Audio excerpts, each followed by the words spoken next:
ऊपर ससुराल नीचे मायका। ज्योति की शादी अनुज के साथ हुई थी और ज्योति अनुज के साथ अपने ससुराल में रहा करती थी। ज्योति के ससुराल में उसकी सास पुष्पा और ससुर कमलेश के अलावा उसकी ननद सौम्या भी थी। सौम्या की अभी तक शादी नहीं हुई थी। ज्योति के सास ससुर अपनी बेटी सौम्या के लिए एक अच्छा लड़का ढूंढ रहे थे। सौम्या दिखने में काफ़ी खूबसूरत थी और उसका नेचर भी बहुत अच्छा था। बस अच्छी जॉब में होने की वजह से उसके नखरे कुछ ज़्यादा थे। जब भी किसी लड़की के साथ उसके रिश्ते की बात चलती तो सौम्या को उसके अंदर कोई ना कोई कमी नज़र आती और इसी के चलते ज्योति के सास ससुर को सौम्या के लिए अच्छा लड़का नहीं मिल पा रहा था। एक दिन राघव नाम का एक लड़का अपने मम्मी पापा के साथ सौम्या को देखने आया। सौम्या, ये लाल वाली साड़ी पहनो, तुम पर बहुत सुंदर लगती है। देखना, एक ही बार में लड़का पसंद कर लेगा तुम्हें। अरे भाभी, लड़का मुझे तो पसंद कर ही लेगा, लेकिन मुझे भी तो लड़का पसंद आना चाहिए ना।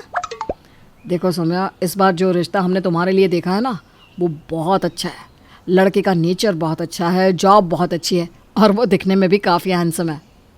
भैया, ये बात तो लड़के से मिलने के बाद ही पता चलेगी ना कि वो दिखने में अच्छा है और जो भी आप कुछ कह रहे हैं वो सब सच है।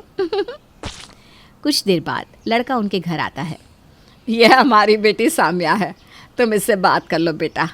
और अगर तुम एक दूसरे को पसंद करते हो तो हम तो चट मंगनी पट ब्याह करने के लिए भी तैयार हैं। जी आंटी, जैसा आप कहें। कुछ देर के बाद सौम्या और राघव आपस में बातचीत करके वापस लौट कर आते हैं। सौम्या बेटा, अब बताओ तुम्हें राघव पसंद है या नहीं? देखो सौम्या बेटा, हमने तो तुम्हें अपने घर की बहू मान लिया है। हमें बिल्कुल तुम्हारे जैसी लड़की ही चाहिए थी। हाँ बेटा, हमारा राघव बहुत अच्छा लड़का है। शादी के बाद तुम्हारा बहुत ख्याल रखेगा, कोई परेशानी नहीं होगी तुम्हें। अब तुम भी हाँ कर दो। सौम्या, मैं भी तुमसे शादी करना चाहता हूँ, लेकिन आखिरी फैसला तुम्हारा ही होगा। मैं भी आप सबसे एक बात कहना चाहती हूँ कि मुझे राघव बहुत पसंद है। इनफैक्ट राघव तो पहला लड़का है जो मुझे इतना अच्छा लगा है। मुझे ऐसे ही लड़के से शादी करनी थी। और देखते ही देखते राघव और सौम्या की शादी हो जाती है। सौम्या अपने ससुराल आ जाती है। सौम्या की शादी उसी शहर में हुई थी जहाँ पर उसका मायका था। शादी के अगले दिन, राघव बेटा, एक बहुत बड़ी परेशानी आ गई है। क्या हुआ पापा, सब ठीक तो है ना? आप इतने परेशान क्यों लग रहे हैं? अरे बेटा, क्या बताएं, हमारे घर के पीछे एक बहुत बड़े होटल का कंस्ट्रक्शन हो रहा है और उसकी नींव की खुदाई होने की वजह से दिन रात डिस्टर्बेंस होता है। बहुत शोर आने वाला है इस घर में। लेकिन मम्मी पापा, अगर हमारे घर के ठीक पीछे ही इतना बड़ा होटल बन जाएगा तो वैसे भी घर का सारा वेंटिलेशन ही खराब हो जाएगा। अब हम क्या करें? क्या कर सकते हैं बेटा, हमारा अपना घर है, रहना तो यहीं पड़ेगा ना। मम्मी जी, पापा जी, अगर आप लोग बुरा न माने तो एक बात कहूँ। हाँ हाँ बहू, बताओ क्या कहना चाहती हो। मैं ये कह रही थी कि क्यों ना हम एक फ्लैट में शिफ्ट हो जाएं। आजकल ऐसे घरों में कौन रहता है, और वैसे भी यहाँ पर कंस्ट्रक्शन का शोर होगा, उसकी वजह से दूसरी प्रॉब्लम्स भी आएगी। हम इस घर को बेचकर एक सुंदर से फ्लैट में चले जाते हैं। तुम्हारी बात बिल्कुल सही है सौम्या, मैं मम्मी पापा से कब से कह रहा हूँ, और वैसे भी मुझे फ्लैट में रहने का बहुत मन था। लेकिन बेटा, इतनी जल्दी अच्छा फ्लैट कहाँ मिलेगा, और फिर महंगा भी बहुत पड़ेगा। तुम्हारे पापा ठीक कह रहे हैं बेटा, इतना खर्चा और ऊपर से अच्छा फ्लैट मिलना मुश्किल। हाँ, आप लोगों को उसकी चिंता करने की ज़रूरत नहीं है। जिस फ्लैट में मेरे मम्मी पापा और भैया भाभी रहते हैं ना, उसके ठीक ऊपर एक बहुत सुंदर फ्लैट खाली है और वो फ्लैट मेरे पापा का ही है। वो बहुत टाइम से बेचना चाहते थे। अगर आप पापा से बात करेंगे तो बहुत सही रेट में वो फ्लैट हमें दे देंगी। लेकिन इस तरह तुम्हारे पापा से इस बारे में बात करना अच्छा लगेगा क्या? अरे वो पापा है मेरे, हमारी फैमिली है, वो इस चीज़ के लिए कभी मना नहीं करेंगे। और वैसे भी हम कौन सा उनसे फ्री में ले रहे हैं। ठीक है बेटा, आज तुम सौम्या को पग फेरे के लिए लेकर जा ही रहे हो तो अपने ससुर जी से इस बारे में बात कर लेना। कुछ देर के बाद दोनों सौम्या के घर पहुंचते हैं। पापा, राघव को आपसे कुछ ज़रूरी बात करनी थी। पापा जी, वो बात यह है कि मुझे एक फ़्लैट चाहिए था। सौम्या ने बताया कि ऊपर वाला फ्लैट आपका ही है और आप उसे बेचना चाहते हैं। अरे हाँ राघव, बिल्कुल सही कह रहे हो। दरअसल वो फ्लैट पापा ने मुझे दिलवाया था, लेकिन मुझे और ज्योति को अलग रहना पसंद नहीं है। हम तो मम्मी पापा के साथ इसी फ्लैट में रहने वाले हैं। अगर ऐसा है अनुज, तो क्या तुम वो फ्लैट मुझे बेच सकते हो? क्योंकि हम लोग किसी फ्लैट में शिफ्ट होने के बारे में सोच रहे थे। अरे बेटा, कैसी बात कर रहे हो? दामाद हो तुम हमारे।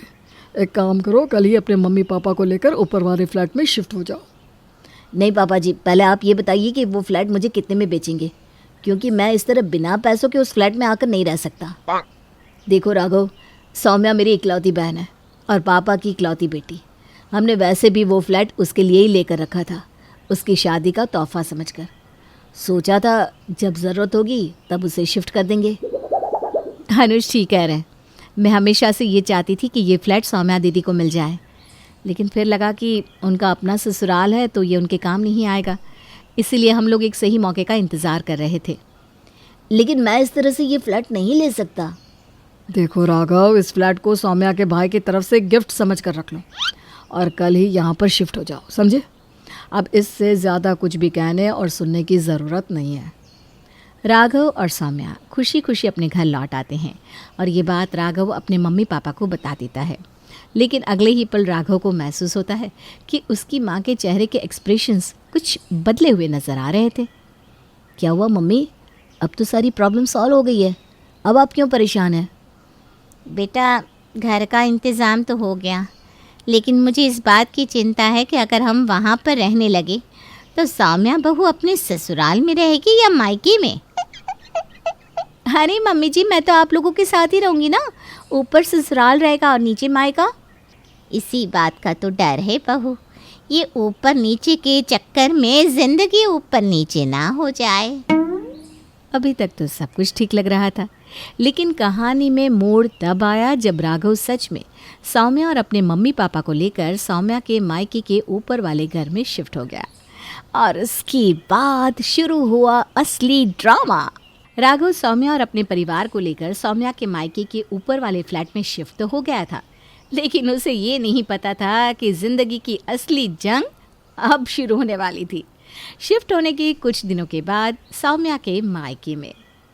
अनुज, मुझे लगता है कि हमने सौम्या दीदी को ऊपर वाला फ्लैट देकर ना बहुत बड़ी गलती कर दी है। ऐसा क्यों कह रही हो? तुम तो सौम्या से बहुत प्यार करती हो और तुम ही चाहती थी ना कि वो फ्लैट उसे गिफ्ट कर दिया जाए। क्या बात है बहू, अपनी ननद से इतनी नाराज़गी क्यों? देखिए मम्मी जी, मैं जानती हूँ वो आपकी बेटी है और मुझे भी सौम्या दीदी से कोई परेशानी नहीं है, लेकिन इन दिनों जो कुछ भी चल रहा है ना, वो मुझे बिल्कुल बर्दाश्त नहीं हो रहा। अरे बहू, लेकिन हुआ क्या है? साफ साफ बताओ तो ज़रा। देखिए ना, सौम्या दी अपनी बालकनी में रखे प्लांट्स में पानी डालती हैं और सारा का सारा पानी टपक टपक कर हमारी बालकनी में गिरता है। अब मैं सारा दिन सफाई थोड़ी ना करती रहूँगी। अरे तो तुम्हें ये बात सौम्या से कह देनी चाहिए थी। कह चुकी हूँ मम्मी जी, कई बार कह चुकी हूँ। ज़्यादा कहूँगी तो ननद भाभी के रिश्ते में प्रॉब्लम आ जाएगी, बस यही सोचकर चुप रह जाती हूँ। और दूसरी तरफ सौम्या दीदी की सास, वो बालकनी में कपड़े सुखा देती हैं। सारा दिन पानी टपक टपक कर हमारी बालकनी को भिगोता रहता है। देखो बहू, मैं सौम्या को समझाने की कोशिश करूँगा, तुम परेशान मत हो। उसी वक्त दरवाजे की घंटी बजती है। अनुज जैसे ही दरवाज़ा खोलता है, सामने सौम्या गुस्से में खड़ी हुई थी। अरे क्या हुआ? आज सुबह सुबह मायके की याद कैसे आ गई? देखो भैया, आप ना भाभी को समझा लो। कल जब मेरी सासू माँ बालकनी में कपड़े सुखा रही थी तो भाभी नीचे अपनी बालकनी में खड़े होकर जोर जोर से न जाने क्या क्या कह रही थी मेरी सासू माँ को। अरे उनको बुरा लग गया और उनका सारा गुस्सा मेरे ऊपर उतरता है। अरे ऐसा भी क्या कह दिया मैंने?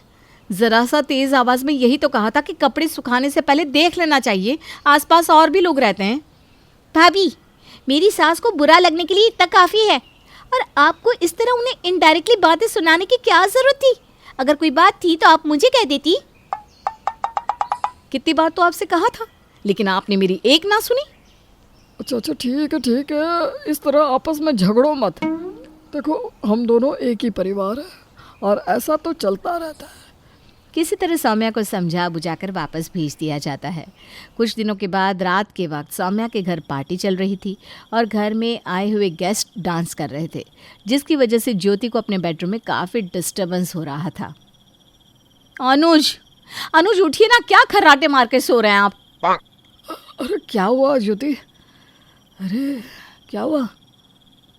अब तक क्या है, आप तो सुबह 9 बजे तक सोते रहेंगे मुझे तो सुबह 5 बजे उठकर काम करना होता है ना।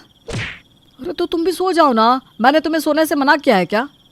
तुम्हारी बहन के घर पार्टी जो चल रही है उसकी धम धम की आवाज़ से मैं कैसे सो सकती हूँ? सुनो तो कितना डिस्टर्बेंस हो रहा है। अरे कोई बात नहीं ना, आज पार्टी है, एक दिन तो हम बर्दाश्त कर ही सकते हैं ना। आज तो पार्टी है, लेकिन तुम्हारी बहन पता नहीं रोज रात को अपने बेडरूम में धम धम धम धम कौन सा डांस करती है। ना खुद चैन से सोती है ना सोने देती है। मेरा तो जीना मुश्किल कर दिया।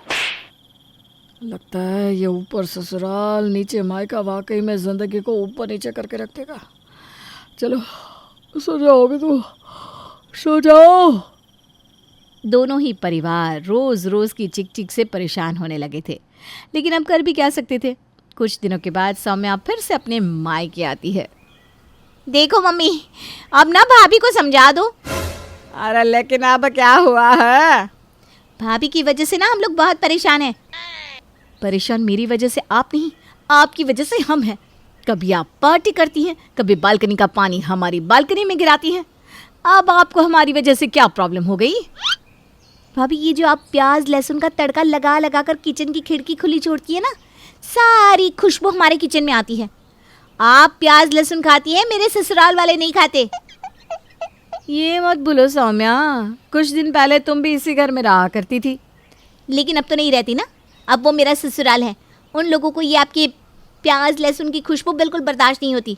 तो खाना बनाते वक्त रसोई की खिड़की बंद रखा कीजिए। अरे ये क्या बात हुई? तुम्हारा ससुराल मेरे सिर के ऊपर है, तो इसका मतलब ये तो नहीं ना कि तुम मेरे सर पर बैठ कर नाचोगी। हे भगवान, ये क्या होता जा रहा है? कैसे समझाऊं मैं इन दोनों को? किसी को समझाने की जरूरत नहीं है, अपनी बीवी को समझा लो। मेरा जीना मुश्किल कर दिया है इसने। उस दिन भी किसी तरह दोनों को समझा बुझाकर बात को रफा दफा कर दिया गया, लेकिन धीरे धीरे प्रॉब्लम बढ़ने लगी और एक दिन ऊपर वाला ससुराल और नीचे वाला मायका दोनों आमने सामने आकर खड़े हो गए। ज्योति अपनी ननद सौम्या के ससुराल में पहुंच गई। ज्योति को इस तरह गुस्से में जाते देख पुष्पा भी उसके पीछे पीछे भागी। साथ में कमलेश और अनुज भी आ गए। देखिए सौम्या दीदी, आपका ससुराल ऊपर है और मायका नीचे है, लेकिन इस बात का मतलब ये बिल्कुल नहीं कि आप हमारा गलत फ़ायदा उठाएंगी। कमाल है भाभी, मेरी शादी क्या हुई, आपके तो तेवर ही बदल गए। और वैसे भी ऐसा क्या फ़ायदा उठा लिया मैंने आपका? अरे तुम दोनों चुप हो जाओ, इस तरह लड़ने की क्या जरूरत है? जानते हैं भैया, जब से आपने ये घर मुझे गिफ्ट किया है ना, भाभी को बहुत प्रॉब्लम हो रही है। हाँ हाँ, अब तो तुम यही कहोगी ना। भूल गई, ये घर तुम्हें गिफ्ट देने के लिए मैंने ही कहा था। अब दोनों प्लीज़ झगड़ना बंद कर दीजिए। जो भी बात है हम मिलजुल कर सुलझा लेते हैं ना। देखो ज्योति बेटा, जो भी बात है बताओ, आखिर हुआ क्या है? आंटी जी, आप कीर्तन में चली जाती हैं, अंकल जी सारा दिन घर में रहते नहीं, राघव और सौम्या ऑफिस चले जाते हैं। अरे बहू, तो इसमें झगड़ा करने की क्या बात है? अरे पापा जी, सौम्या दी दिन भर ऑनलाइन शॉपिंग करती रहती हैं और उनकी सारे पार्सल हमारे घर पर डिलीवर होते हैं, क्योंकि इन्होंने उन लोगों को बोल रखा है कि अगर पार्सल उनके घर पर कोई ना मिले तो हमारे घर दे दिया करे। अरे तो क्या हो गया, मायका है मेरा, आप लोग इतना भी नहीं कर सकती? दिन भर घंटी बजती रहती है। कितनी ऑनलाइन शॉपिंग करती हैं आप? मैं आगे से आपका कोई पार्सल नहीं लेने वाली। देखो सौम्या, तुम एक काम करो, अपना पार्सल अपने घर पर ही मंगवाया करो। भैया, आपको तो बस भाभी ही नजर आती है, हैं? अरे इनकी वजह से मुझे कैसे और कितनी प्रॉब्लम होती है जानती भी हैं आप? अब मैंने क्या कर दिया? जानते हैं भैया, मेरी पार्किंग वाली जगह पर भाभी जानबूझकर अपनी स्कूटी लगा देती है और रोज सुबह सुबह पहले मुझे उस स्कूटी को हटाना पड़ता है। सौम्या और ज्योति का झगड़ा रुकने का नाम ही नहीं ले रहा था। घर के बाकी के सब लोगों ने अपना अपना सर पकड़ लिया था। सब समझ चुके थे कि ऊपर ससुराल और नीचे मायका अब अपना असली रंग दिखा रहा था।